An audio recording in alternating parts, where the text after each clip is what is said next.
day on myBlock. I'm Jen Day, and with us we have Ty Cueva and Mark Schwartz. Thank you so much. Glad you Great to came be back, here. Mark.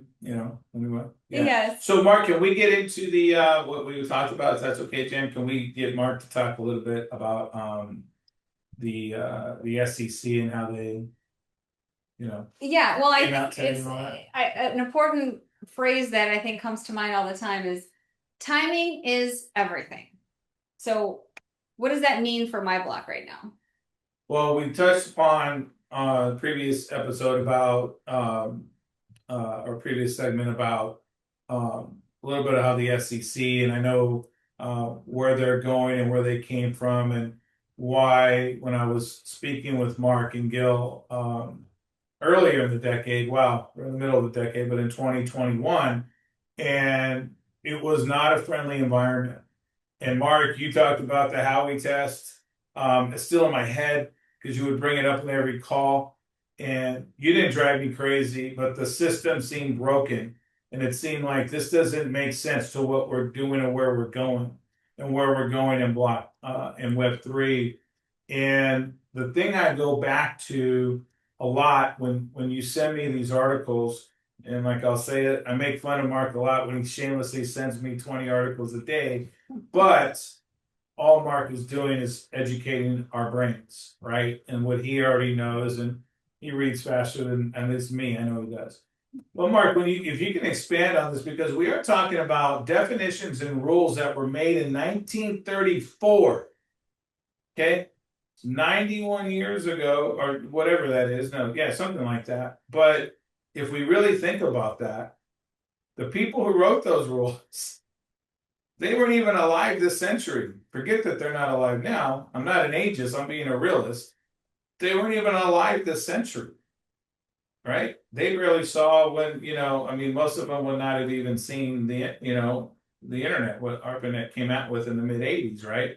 So let alone where we're going and how fast we're going.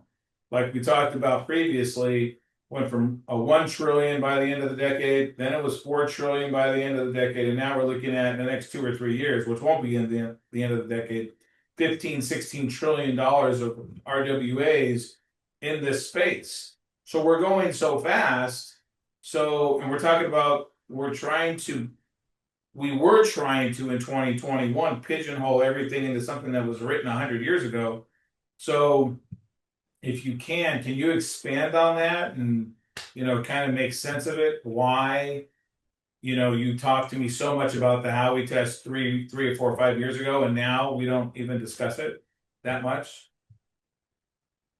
It's a great issue to engage. Look, you got 4 or 5 big asset classes out there in the world. You've got commodities, you've got securities, you've got property, you've got currency, and there is a federal regulator and a whole body of law to sit over each of these classes. So, the IRS sits over property, the CFTC sits over commodities, the SEC sits over securities. And as you observed, that the inception of the SEC and this body of law goes back almost 100 years. In the previous administration under Biden, the SEC in particular and the Biden administration in general was overtly hostile to all things Web3, crypto, blockchain. And They why were, they did that will be a whole nother episode. yeah, Spend hours on that, but we won't now. there were 2 ways that they were being hostile. One is they leaned on these ancient laws that are 80 years old, and 2 is they never set the rules of the road. They just came and enforced with lawsuit. The piece that you read to us by Paul Atkins, the new SEC chair, suggests very strongly that there's a 180-degree about face where the SEC in particular and the Trump administration in general and the new Congress want to create a climate that is hospitable to Web3. And if we're going to tokenize real world assets like real estate or stocks or bonds, the US wants that to happen here. All of the great invention that has yet to come, all of the great activity, all of the great wealth and abundance in tokenization and Web3.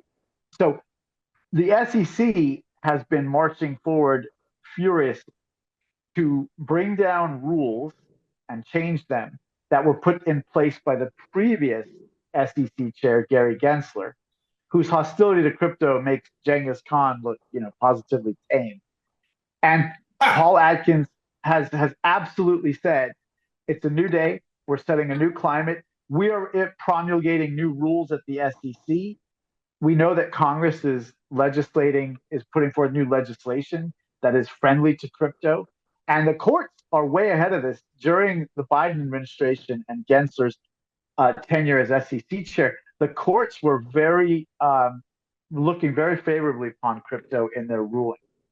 So it's a new day. And as we look to 2030 and 2045, where in 2030, tokenized real estate might be 4 trillion or more, Bitcoin might be $1 million. Worst case scenario, 500,000, 700,000.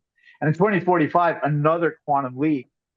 The template has been set and the climate has been set by the SEC for folks here on shore to go with everything they have to go and invent, create, and instantiate Web3, tokenized real estate, and all things tokenized.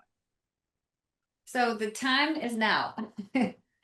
So I think it's fantastic that we have this opportunity, and right around the corner here, it's going to be available. Like you said, we're going to have a launch date coming. We're going to have all of these kind of exciting little nuggets that we're going to continue to tell you guys about, and how it works, how you can get in. So just stay tuned, because it's going to get really interesting. And I'll tease this a little bit. Ty, you have a trophy property that is going to be presented initially to launch this. So why is that really important to get a lot of eyes on this? And like, tell us a little bit about the property, whatever nuggets you can give us. Well, we want to save some of that for the launch, so we're getting a little ahead of ourselves. And I'm gonna, not that I'm being coy, I just believe that what we want to do is understand first and foremost, whether it's the trophy property that we have, and I should say plural, and when we go through the process of taking this out to the market, we still haven't completely decided which property will be first. So that's why I'm being a little coy. We still need to make sure that the property that we choose is the right property for the launch. Well, you do have very high standards. Yes, we have high standards. So I'm pretty confident Mark's that it's laughing going to at be me. amazing. So yeah, we have our high standards. But what we'll do, that I do want to talk maybe we definitely want to talk about Mark in the next episode. Can we talk about what Solana's doing here in LA next week?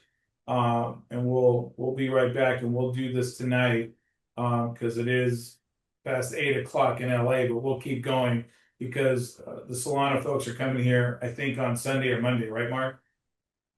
Yes, sir. Yeah, okay. Well, Mark, you don't sleep, right? So you're fine. Mark doesn't sleep. Let's keep Mark's going. in the French Quarter, so I think it's like, over there, it's probably like 10 o'clock at night. But yeah, so let's keep going. Awesome. Well, we'll see you guys on the next one. Thanks for being with us.